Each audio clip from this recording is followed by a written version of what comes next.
It is week number 5 in the 5K plan. You are more than halfway there. I want you to take a second, congratulate yourself. Well done.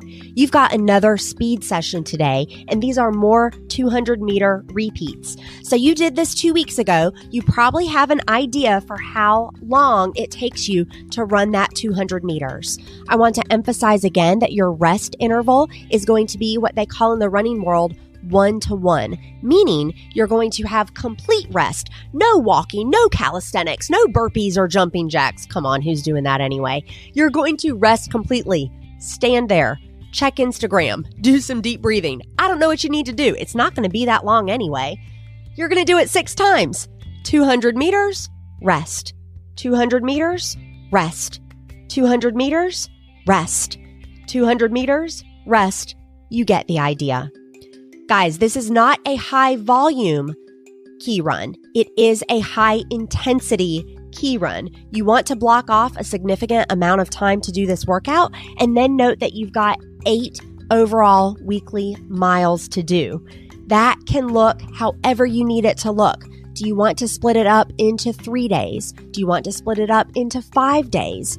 Whatever your approach is, that is fine, but just note that typically your key runs account for a little bit more volume to this point than they will this week, so I want you to plan appropriately.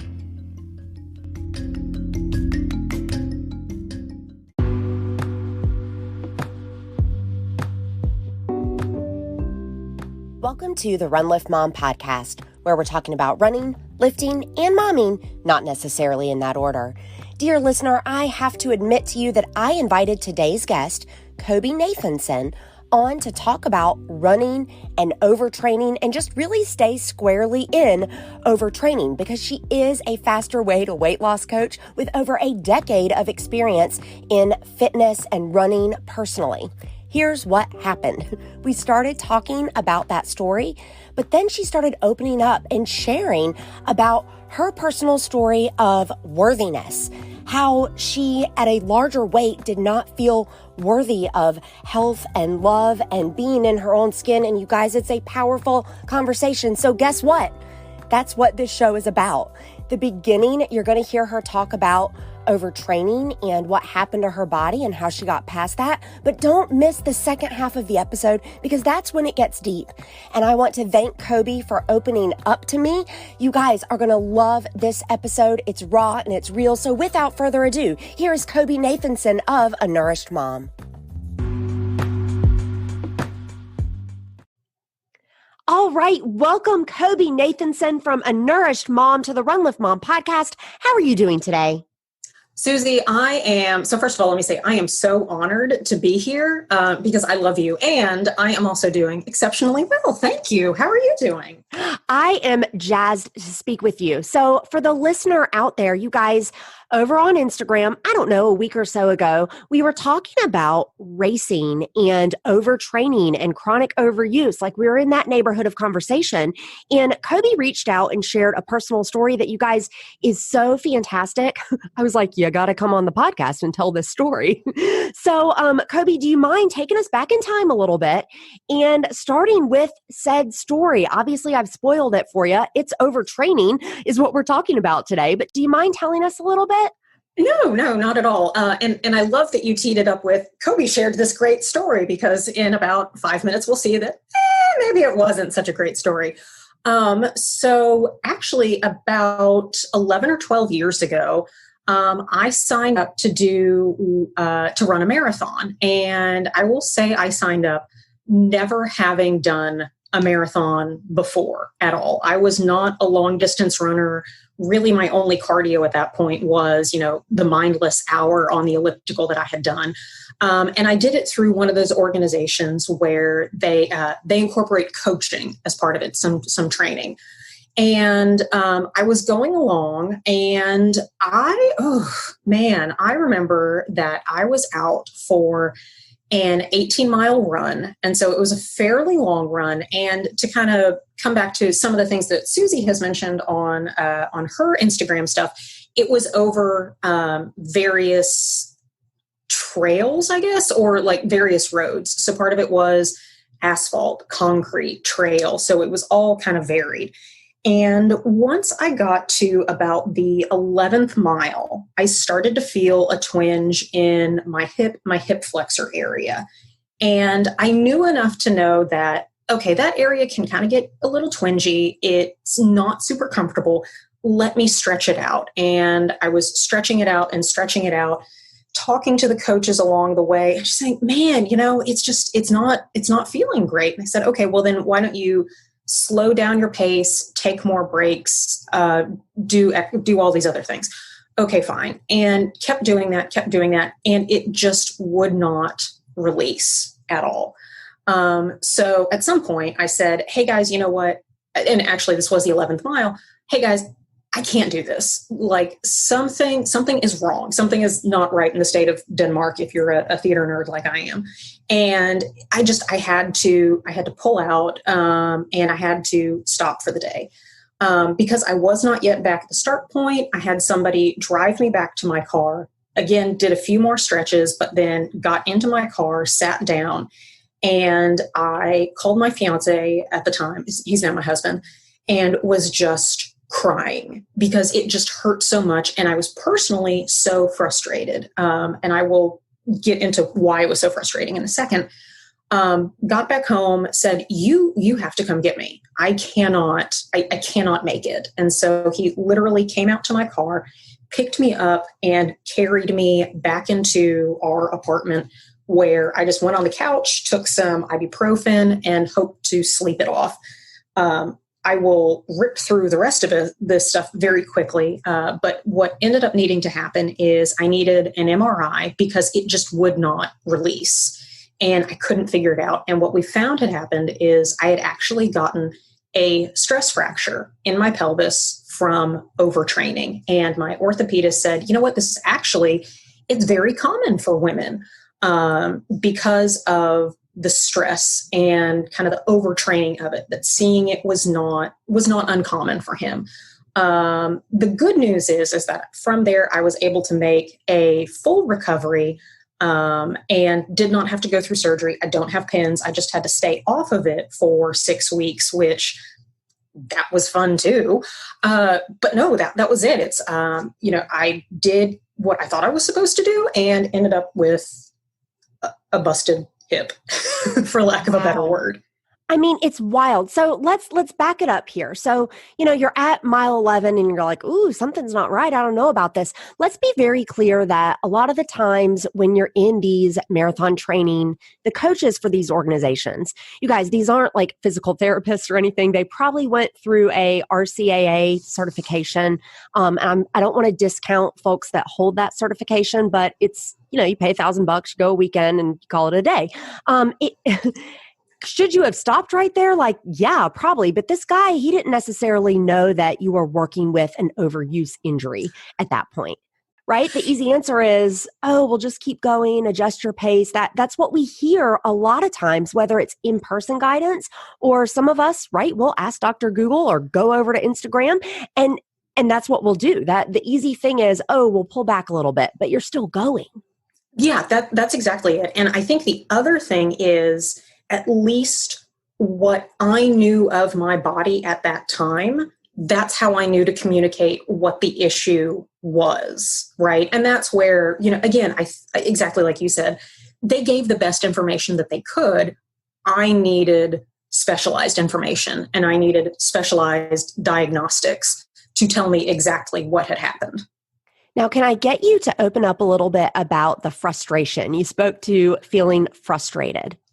Oh, well, Susie Goodwin, I am a chronic oversharer. So yes, absolutely. I can and will. And so I would say this, I am without a doubt, a type A Pinterest perfect kind of mom. That's my thing. And if there is something that you have told me to do, doggone it, I'm going to do it. What is it that, that thing that we say that it's like, if you want something done, ask the busiest woman you know, or the busiest mother you know, typically me. I will find a way to make it happen. I have not heard that, but can I get you to say that one more time? Because I have a feeling that the listener might be raising her hand right now as well. Absolutely. If you want something done, ask the busiest woman or the busiest mother you know, right? Because in some way, shape, or form, they will figure out how to fit your request into their day. And spoiler on that one, it's because they value that request more than their own time. So it was very much this type A, Pinterest perfect. This is what I needed to do. This is what I needed to accomplish. I was going to do it. And I was going to push through no matter what, even if it meant, ultimately getting a stress fracture. Like I did not care. And I just was going to, at least up until that point, ignore what my body was telling me and say, I can do more. I can push more and push through it.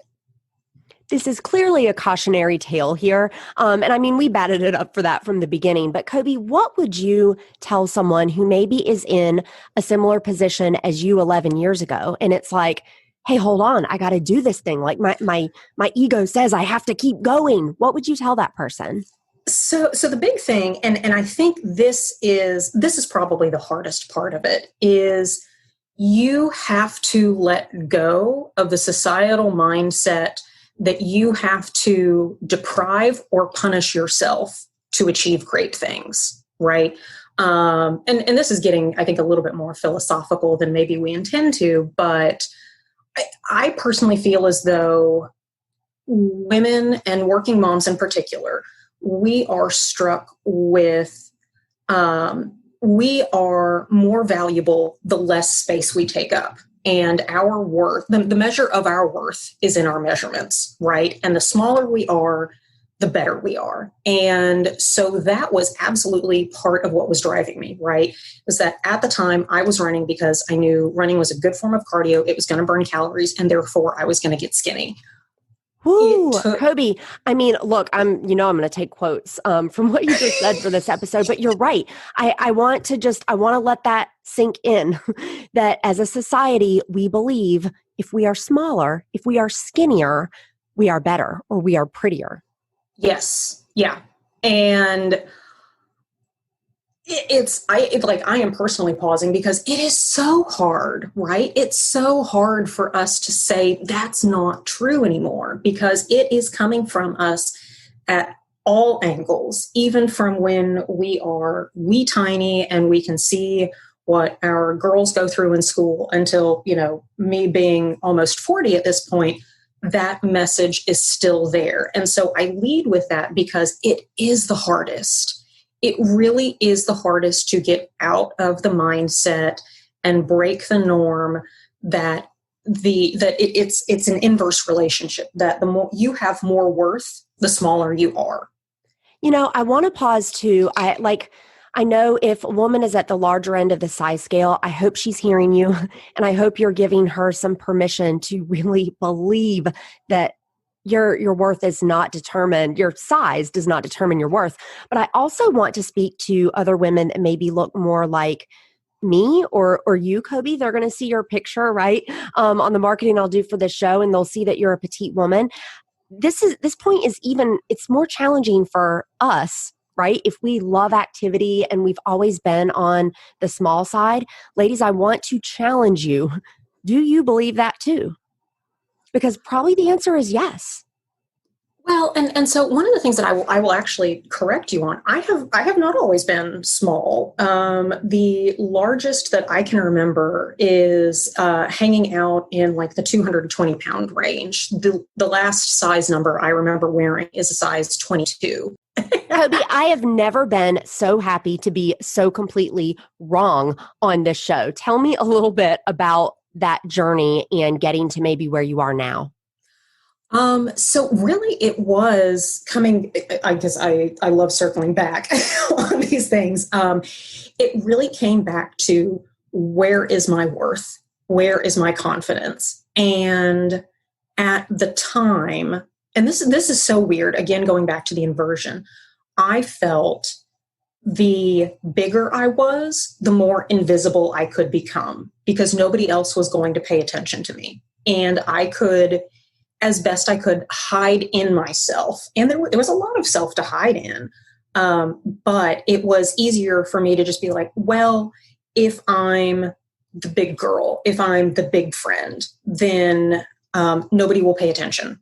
And I can sneak by and I can just do my stuff and be done and go home and just not worry about it. So it was very easy for me to check out and to value other people's requests ahead of my own, because I did not have that self-value. I did not have that self-worth. And I felt like I have no measurement because my measurements were so big. And I would say now I refuse to think of myself as skinny. That's just not it. I am, at this point, yes, I am physically smaller.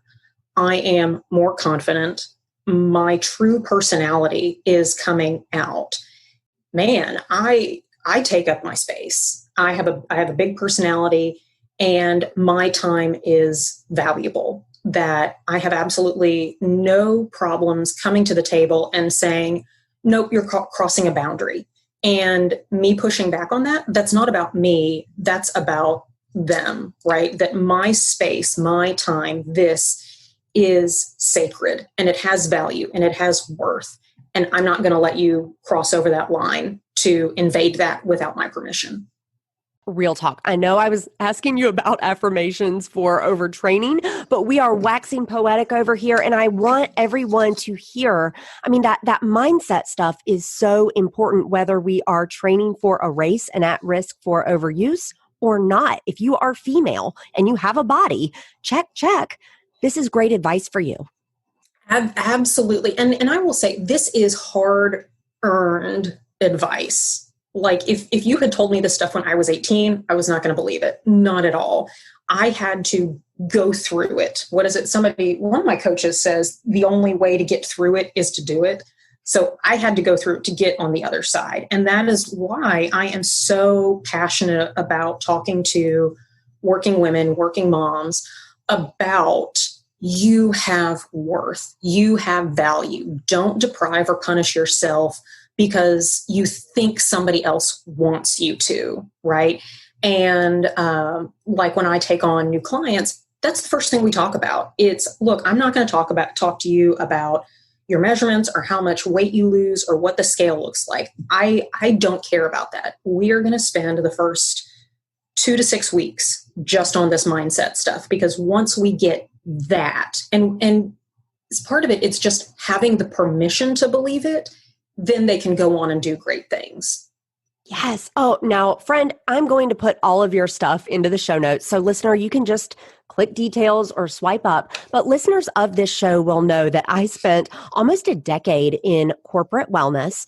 I worked for, it was like a third party with insurance providers, and it was on weight management. And you guys, this is the difference between working with a person on weight management and working through your insurance company. Because Coby, let me tell you, no matter how I did the intake, whether it was in person or over the phone, I always had to get the biometrics first. In fact, I got a slap on the wrist if I didn't get the weight at every single call. And what I hear you saying is you do mindset first. Absolutely. Absolutely. And I won't discount that for some of it, having those numbers can help. So by way of example, some of my clients are super into accounting and the numbers work for them. But we get to that after we've gone through the mindset stuff. And I've been able to identify, okay, this is what's going to help you. It's not going to hurt or hinder what you need to do, right? It is not a one size fits all, right? We're not, those buttery soft leggings that work for all of us, right? We have to look at it holistically and see what's going to work and what is going to get me, again, to believe that I have worth, I have value, my thoughts, my feelings, how all of I am, that is worth something. And honestly, that I have to listen to it because, again, it has value. Oh, love so much. Okay, so let's get back in our time machine. Let's go 11 years, okay? And knowing what you do now about your worth and about the value of that strong mindset, what would you tell yourself 10 years ago? Like, what are maybe some mantras she could give herself, or what piece of advice would you tell her to repeat self-talk style? I would say, really one of the first things is the measure of your worth is not your measurements. And would repeat that at least 5 times a day. The measure of your worth is not your measurements. And then the other thing is, it's not necessarily what I would say. It would be take a second, pause, and listen to what your body is telling you. I think through the deprivation, through the punishment, and in saying that, I think we all kind of know instinctively what that is, right? Because we've gone through it. But once I can get past that clutter, what is my body telling me, right? That our bodies are exceptionally primitive and primal. And when there's a reaction, there's kind of a reason for that. And we just need to be able to stop and listen to it outside of all of the noise. And if something feels wrong, then don't do it, right? Then you don't need to be that hero. The hero is actually stopping and honoring what your body is telling you. I love this so much. And I know there are a lot of runners listening that will value this. I want to make mention that when Coby says measurements, that could be anything. We've talked about it in a weight context, but runners, this could also be your paces or your PR times. So I love that your message is to be intuitive about that movement. Oh, 100%. And I love talking about the pace because I know you've mentioned it on your Instagram that no matter your pace, you are still a runner, right? That you run at what, a 6 minute and change run. I think I saw on something you were like 6 minutes and 21 seconds, which tells you how much I have to be going a very short distance to do that pace. But I mean, we can let folks think I'm that fast for long distances. But that'll also tell you how much of a fangirl I am. But on a good day, my pace is 12 minutes. And again, it took getting to the other side of it to go, you know what? I am okay with a 12-minute mile. That's pretty good. I don't have to beat myself up to be a sub 10 mile because I know if I do a sub 10 mile, I'm going to end up completely useless. And by useless, I mean, I'll be nursing an injury. I'll be laid up. I won't be able to get up and play with my kids. I'll just be, a blob on the couch. Again, not that there's a bad thing about it, but it's not what I want to do with my day. I want to be able to get up and move around and be active and do hide and seek with my kids or spontaneously dance with my husband in the kitchen. And if I push on that, then the other stuff becomes non-existent. Thank you so much, Coby, for coming on the show. You guys have to check her out at A Nourished Mom. And thanks so much for having me, Susie. I have really appreciated this.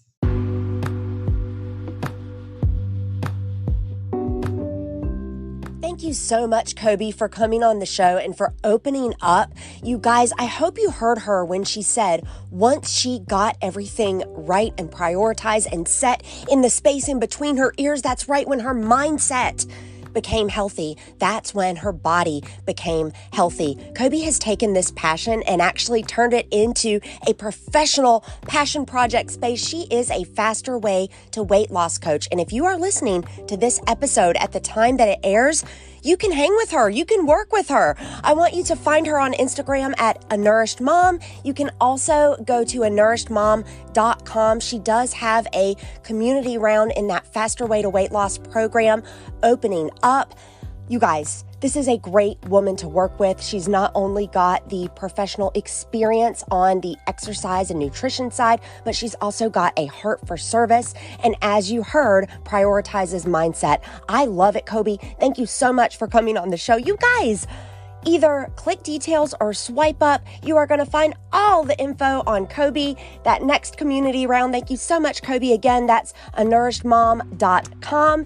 And until I get into your earpiece again, for while bodily training is of some value, godliness is of value in every way, as it holds promise for the present life and also for the life to come. That's from 1 Timothy 4:8, and this has been the Run Lift Mom podcast.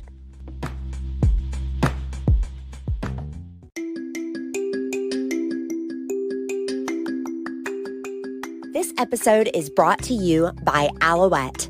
I am so excited to offer a free restorative enzyme peel sample. If you want this, you'll just go to peelsample.com Coby's.com. You guys, this is the one that you put on dry skin. You rub it in a circular motion for about a minute, and you heard you're going to see dead skin, like visibly right there, tangible results after a minute. You can use this on your face. You can use it on your calloused hands from that barbell, and you can use it on your running feet. So whether you've been running, lifting, or momming, this is an awesome product. Again, I want you to go to Peel, P-E-E-L, sample.com and request your free sample. Thank you for listening to Run with Mom. This show is sponsored by Zaya Active, Audible, and Radiant Nutrition.